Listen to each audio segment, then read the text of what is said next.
Give me one. You ready? Not quite. Just okay. There. Real comp. Okay, it's recording. Share screen. Oh, what'd I do? Okay. Okay, got it. Let's see. All right, so I'm logging into my real comp now. Okay.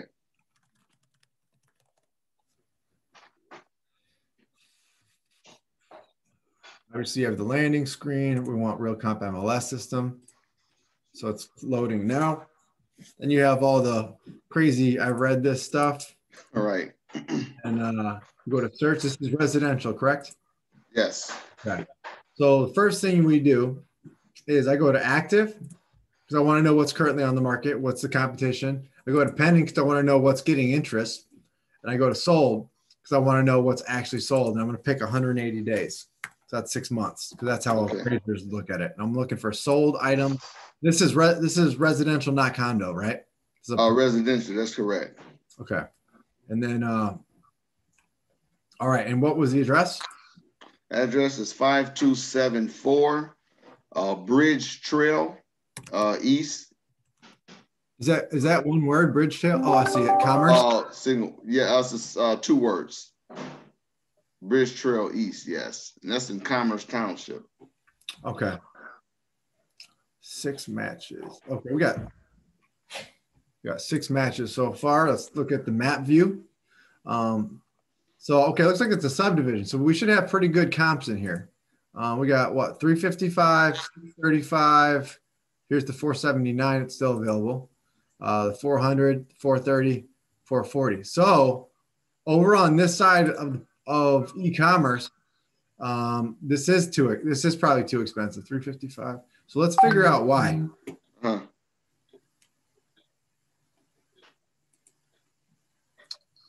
And then, so off the bat, looking over here, you see above ground square footage. So it's let's roll. Not that button. In terms of the biggest property sold, and most beds, I apologize, most beds got 440, and the highest sold is the 635, but this was also the largest home, 30 square feet. Right. So going back this way, we'll go top to bottom, well, bottom to top, I guess. So the biggest thing sold are down here, 400. So it seems like to be over 400, well, even 440. Well, all right, let's take a look at these. We're going to have to see some pictures. Okay. Okay, so these are kind of, they're all kind of have that grand look. This looks brand new. So I already can tell, like this is a 2008 build. So 2008 at Parkgate. This one's a 98 build. This one's a 94, so that's close. This is a 94. So these are the same. What were you thinking about offering on it? 470, 475 between that. That was the consideration. And this is personal property with myself and my fiance. We were just trying to, see what we're looking at a lot of homes today as well. So we was considering it, but a question came up is, what is the right offer that we probably should put in to be reasonable, but at the same time may have some equity in it afterwards? Well, yeah, you don't want to overpay for sure. So don't overpay. Yeah, this property so far, I mean, this looks like it's clean. It's a little dated, but it's clean. It's in good shape.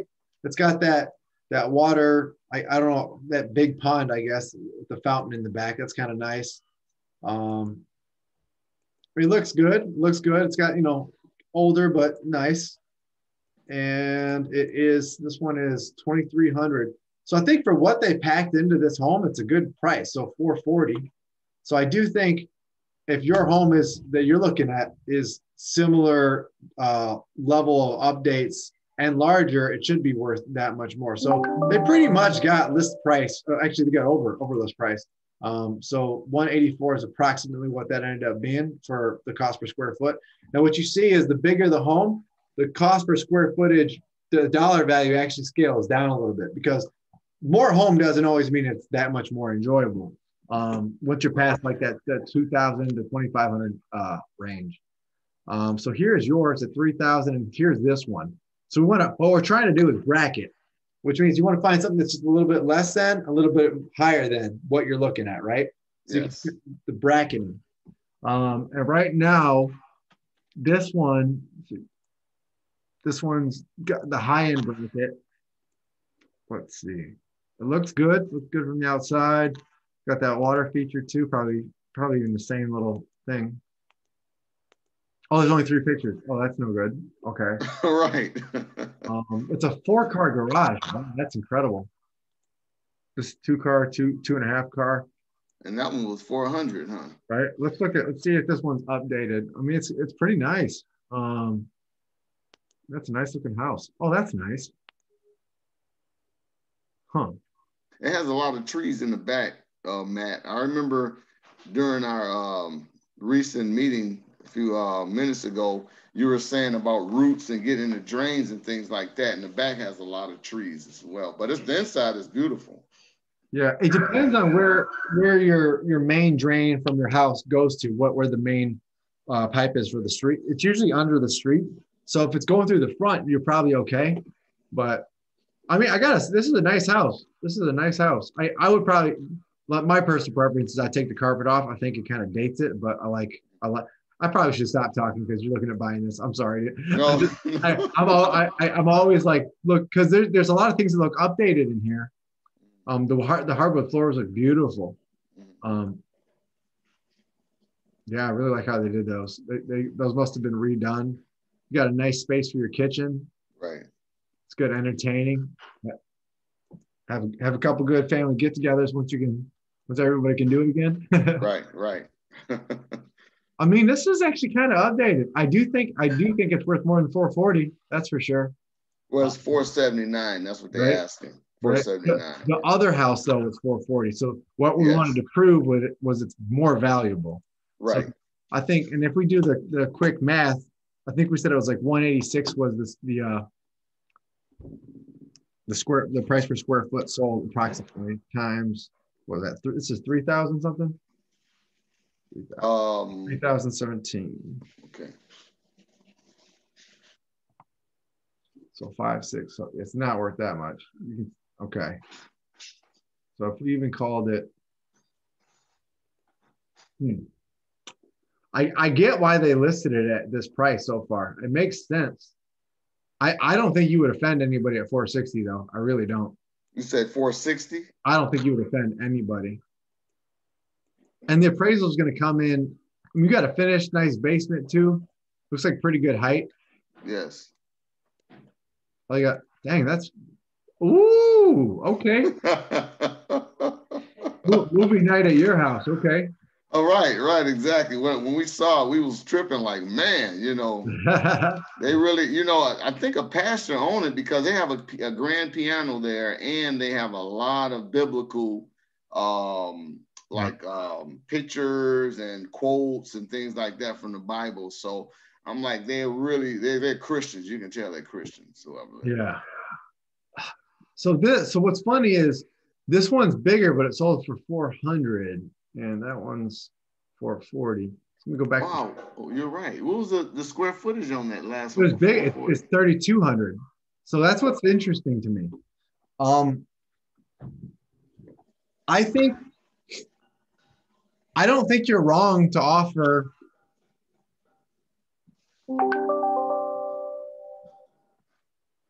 I don't even think you're wrong to offer 450. I think 450 to 470 is a fair range to offer. And I think you can make valid sense of it. Now, if you don't want to offend them and you want to get it done, if you want this house, I'd be in that 460 to 470 range and I just get it. Because somebody might come in here and see what we're saying, go, this home seems to be worth it. I'm not even saying it's not worth 480. This home's kind of funny though. It's like, it's hard to quantify this one because your comps are kind of all over. Like you would have expected for a similar matching home in terms of the stats Right. to be well over 440, but it's under 440, which is the one down here that was only 2,300. That's what's odd to me. I wonder if we're missing something on this one. Let's look at this one again. Oh, one other thing to add, Matt, while you're doing that, I looked at the not purchase agreement, but the listing, the listing information, and they have a radon mitigator. Yeah. Yeah. So that's good to have. That's good. So you have a walkout basement with this one. That's kind of nice. Okay, that's a 440. Okay. I do think that's worth something.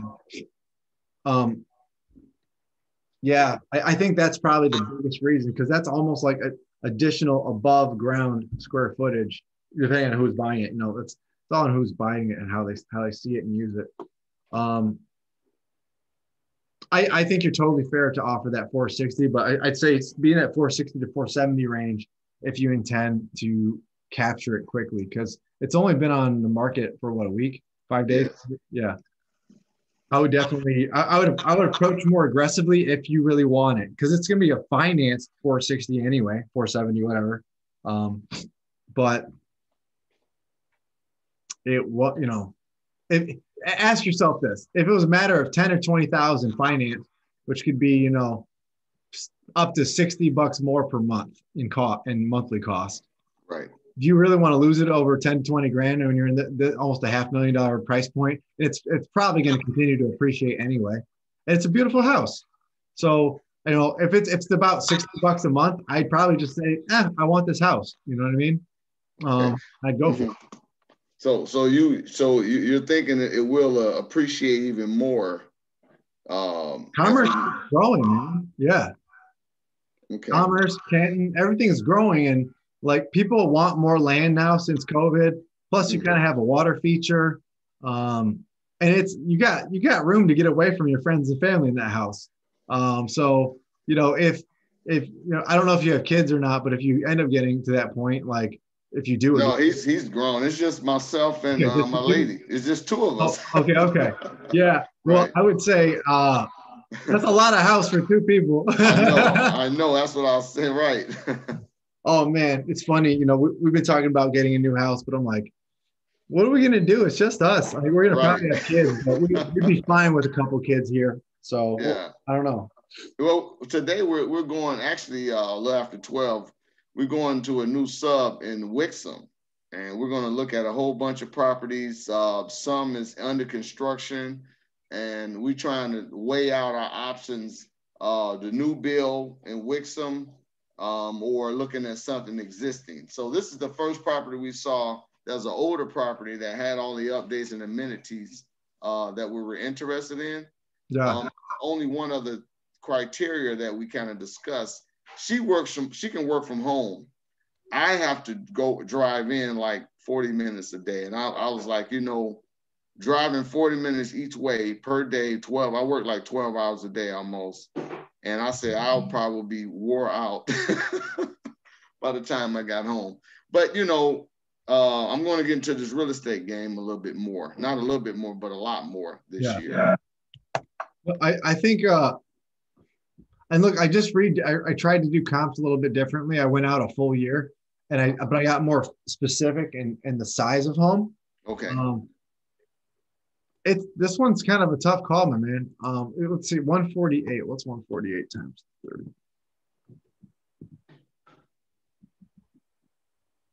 I'm gonna call it 145 times 3,000. So 435. Because if we did put you at 148. So what are you doing, Matt, when you multiply the square footage price? So what I'm trying to do is, for instance, typically this price per square foot is based on the listing price, but like it's so similar. I know it's about average, and the other one was 186 per square foot. So somewhere between 145 and 185 is probably what your price per square footage actually is. See this one they got 167. That they sold that at 460 though, so it's probably a little bit less than that. But that's a nice house too. It is really nice. I would have paid that. I would have paid that. Wow. Um, that's a newer house, isn't it? yeah, that's 2016. Oh yeah, I can tell. It looks new. All brick too. Yep. Yep. So what is your take on that too, Matt? Brick versus vinyl and the pricing. Value wise. Tends to be more expensive. It's typically considered a better, structural material, but most of the time it's brick facade. So that's the other factor. Like this part's probably fake brick, and this is siding. But a lot of people use new materials because people don't care about construction as much as they care about look these days. Okay. Back in the day, when everything was made out of brick was all you talked about. If you had a stick frame house, it was like considered less than.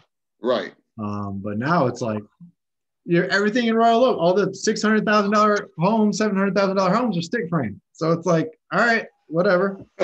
Like people pay for what they want. They don't, and whether it was brick or not, somebody would have paid probably the same price. But the difference is the builder saved a lot of money by doing it in stick frame. So right, and I see that. Yeah, man. But I'd say overall, man, I would have the conversation with the listing agent. I'd just say, hey, I'm a real estate agent, but also the potential buyer here. I'm looking at value. I'm kind of torn on what it is, but we'd like to come in at 460. I intend to send over, the purchase agreement, but I want to know that is the seller going to be willing? In the event, I've seen some stuff that suggests value might be considered, $150 a square foot, and at $150, it would be $450. So I don't see this being worth less than $450. But you just want to say, hey, I just want to make sure they're going to be reasonable. If the appraisal comes in a hair light, can we renegotiate? I have the conversations ahead of time just so I don't have to have. Okay. I'm already out inspection costs, which is probably like $450 for this size house, and appraisal, which is going to be $550 anyway. So you're almost out $1,000. And if you don't get to buy it after you spend $1,000, you're going to be a little mad. So have the talks ahead of time. And remember, you won't offend somebody unless you're offending somebody, right? Right, correct. If you're just being matter of fact and appropriate with your delivery, you probably won't bother anyone. Okay. You just you say, hey, just help me understand this. Like I want to offer it. I want to get a deal done with you. When you communicate that, they go, okay, they're not trying to jam you up here. They're just trying to make sure they're not overpaying, which is already the assumption of any listing agent and seller. Okay. Right? They know you don't want to overpay. They know you want to pay less than. But if you can meet in the middle, that's when a deal gets done. Doesn't matter if you're mad about this and they're mad about that. If you both agree on something, it doesn't matter. Even when you get in a fight with the fiance, right? Like sometimes it's like obviously we see these things different, but somewhere in the middle, can we agree on this? All right. Right. And sometimes we just go, yeah, I agree. Like, right. Yeah. So, yes, honey. I'm gonna get so much crap from my fiance for that. Don't want to get you in trouble, Matt. Thank you, appreciate you. But anyway. So, one. I'm sorry, I'm gonna cut you off. No, go ahead. Man. So they're offering $1,000 concession for the floors. See that picture right now you have up? That is the office. Oh, I see it. Where? Yeah, they're offering that's like a laminate. Yeah, and then some of the furniture as well. So it was like I was telling my lady that, okay, maybe that will be a negotiating tool if we decided to put an offer on it. Oh, time out, brother. Oh, look, highest and best due on 110. So you have a multi-offer situation. So now we know you could not have waited a week. So you got to figure out an offer stat. And if you really want it, you should probably offer aggressively. Okay, so high and best offer due on 110. Yes, sir. So what does that entail? What is that? I'm not clear on. They're saying that they have multiple offers on the property. Right now. Yeah, so if you want to even have a chance at this, you got to figure out an offer that you feel most comfortable with in an attempt to beat out the other buyers, but also feel okay with whatever you're spending on the home. So that's a buyer question. So you need to go talk to your buyer and say, hey, what's the most you feel comfortable with offering on? Right. And you need to know that there's a chance you're going to miss it anyway. So, right. And I am the buyer. that's my point, right? Right. So, Myself and my, you might need to offer full. If there was no offers outstanding, I'd probably try the 460, 470, but I might be closer to this number if I want it. So you got to ask yourself, how bad do you want it now? Okay. You don't have to answer that with me, but okay. You think that property value is going to go up in the next year or two? I mean, from your forecast, or everything's going up right now. This year, we're going to see a lot of appreciation, I think, this year. So, yeah. Sorry, man, my nose is itchy today. Oh no, you're fine, man. You're helping me out so much. I Cool. really appreciate this. Of course.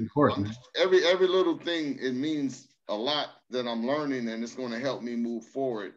Working with the other agents and stuff. Yeah. She whispering sweet nothings. Right. You can talk to right here. No, she just asked me how can we tell other offers been offered on the home, and I was just saying you showed the screen where the HB right here, babe. Look, I'm whispering in well, his ear. Well, she's say hi, Matt, to my broker. I didn't even know that you can see me. I'm like whispering in his ear. If I had known you could see me, I would have just asked right out. Even more embarrassingly, it was recorded. I'm teasing. Thanks for all the help. Of course. Yeah. So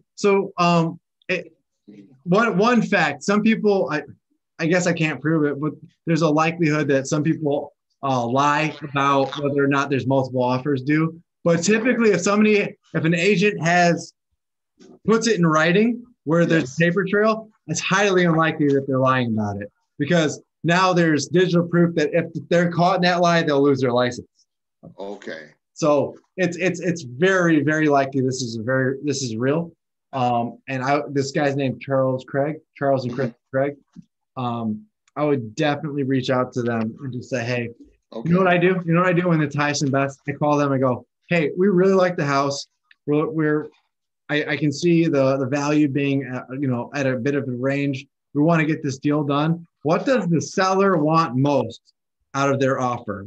Is it money? Is it time frame? Sometimes they want 60 days of post-close occupancy. Offer it. And sometimes they want an appraisal guarantee of $10,000. If you don't have that extra $10,000, you really can't make that negotiation. But what is that, Matt? I'm sorry, this is new to me. What did you say about the $10,000? So let's say you offered $480 and you got it, and the appraisal came in at $470. You would probably want to renegotiate to a $470 once the appraisal came in. That's a very normal thing. Now, if in the beginning of the offer you said, hey, I'm offering you $480 with a $10,000 appraisal guarantee, that's saying if the appraisal comes in less than the offer price, you're willing to give them up to $10,000 in cash to cover the difference, because the mortgage company won't cover anything that the home. Oh, okay. That makes sense. And then I'll still be obligated to put the down payment on top of the $10,000. Correct. Absolutely. Yeah. So if it came in at $470 and you offered $480, you'd still have to pay $480. You'd pay $10,000 in appraisal guarantee money plus the down payment and closing costs. So it could be a lot of cash. Now, if it came in at $475, you'd only be obligated to pay $5,000. Okay. If it comes in at $485, you're only paying what you said you pay in the first place. You don't have to pay above it. So the appraiser, you get that. What now? How it go? It's been so long, Matt. So just say, for example, we put in an offer and they accept the offer. Is that when you get the inspection and then the appraiser after that, or what is the best course? The inspection's in the first 7 days. The appraisal is in typically 2 to 3 weeks after that. Okay. Do we have any? A week or two, preferably. A week apart. Yeah, you after you're satisfied with inspection, you tell your mortgage company, hey, we're good to move forward with the appraisal. They schedule the appraisal. The appraisal usually happens a handful of days after that, and then you hear back another few days later. Okay, and appraiser, the inspection cost usually is like $450, and appraisal is like $550, right? You said Yeah, somewhere around that ballpark. yeah. Well, it depends on the size of the house, but yeah, I think on your size you're looking at 450 and 550. Oh, okay, okay. Size dependent. Okay. Yeah, like a small 1,000 square foot, bungalow might be a 350 inspection. Oh, okay, based on the square footage. Okay, do we have any inspectors in the house that does that? Just curiosity. Yeah. There's a company called Total House Inspection. They're really Total House. Yep. I'm gonna write it down. Total House Inspection. And then the bank are the ones, the lending company are the ones that set up the appraisal, though, right? Yes, sir. Okay. Because they got to protect their end. Okay. So I can look at this Total House Inspection online to get the contact information. Yes, I'll sir. put it up on Google. So yeah, we can send it to you in text too. I'm sorry, Matt. We can send it to you in text too. Okay, that's fine. That's fine. Okay, yeah, and lastly on this topic, like I say, today we're gonna go to Wixom and look at some properties, some newly built properties. And what is your take on that? The newly built properties on Wixom. Getting one built versus. I mean, it depends on what you want. Like you're probably paying a premium, but if that's what you want, that's what you want. So I just always make sure I check in on who built it and make sure that they've been doing this for some time, and just know that most builders have language in their contracts that they want you to use. That's going to be, pro save, making sure they're protected more than you. So just keep an eye out for that. But hypothetically, it's a nice brand new home. If you want a nice brand new home, that's the way to do it. Okay. I was just trying to weigh the options and opportunities at the same time. Yeah. And location, of course. No, you're going to probably pay more, but yeah. Okay, because if you buy a new home and you need to, like, just say if I buy a home for $400,000 brand new, it's not going to be as big as this one that we saw. Also, we have to do the basement, put a deck on the back, and update it, not update it, but customize it to where we want it. That's probably going to be another $100,000 within itself. But you also have, you probably have a bit of a warranty on the brand new build, and you're not trying to keep up with your home. The home you're buying is like a hair dated, maybe in style and layout, maybe just a little bit, but you don't have to catch up on any of that. You're buying something that's probably caught up with the current times and style. So there's pros and cons to both things. It depends on if you're buying for value or you're buying for style. Is it improving your life one way or the other? That's a question only you and your fiance can answer. Wow, value or style? I like that. Value is very important. Style is good, but value to me is probably most important, because value, you're gonna, like you say, appreciate. You're gonna have that sense of, this is my home, I'm happy, and things like that. Style might just be something, okay, I'm flexing a little bit for my friends and family when they come and visit, but at the same time, is it the value for both of us that we're happy with? Yeah, like me, I don't have to wear name brand clothes. I don't care. If I got nice clothes, I got nice clothes. Like, right. But you'll never see me buying my fiance a Louis Vuitton purse, even if I can afford it, because I can't imagine having a $10,000 bag that you're just going to sit on the floor. Something about that messes me up. I'm like, I'll give you a $10,000 trip around the world. How about that? Right. That's value. Yeah, that's value to us. But people's perspective is different. People's wants and needs, what you grew up with, what influenced you, what was impressed upon you. It's all, people all grew up different, man. Right. That makes sense. Okay. Yeah, that was good for that topic. We're gonna I guess we're behind now. We're supposed to be out there a little after 12. I still have to shave and stuff, but should we continue on with the other topic? One was the transaction. Is that going to change for me? I know the cap was 5,000 last year, but I know you say for new agents, the cap is going to be 7,000. Maybe I didn't clarify that. So no, like you're grandfathered in, okay? So like you're staying at the 5,000 because that's what our agreement was when you started. Okay. And then The only thing that changed that's not is how we paid out the recruiting plan, because it just wasn't really working anyway. So I was like, all right, me changing that's gonna be better for everyone. Okay. And then once we find a property we like, we're gonna go into the oh, you got something here you showing me? Oh no, I'm updating. I just put in the WSR rollout video in our website. Oh, so we can go ahead and pull it up. Yes, sir. Okay. When I log into the site, I'm already not signed in, but I'm already on the account. So I shouldn't have any problems getting into the site. Yeah, if you access the site, it's because you used your WS Realtor email. You have to have a WS Realtor email to access this.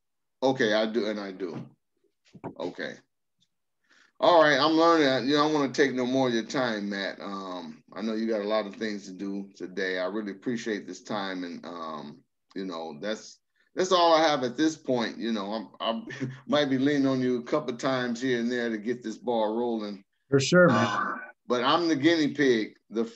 Probably the first deal is going to be me getting back into the game, but I'm learning so much more than I learned before. I really appreciate your patience and the time that you allotted. Well, of course, man. Like, I want to see you all do well, and I was new before too.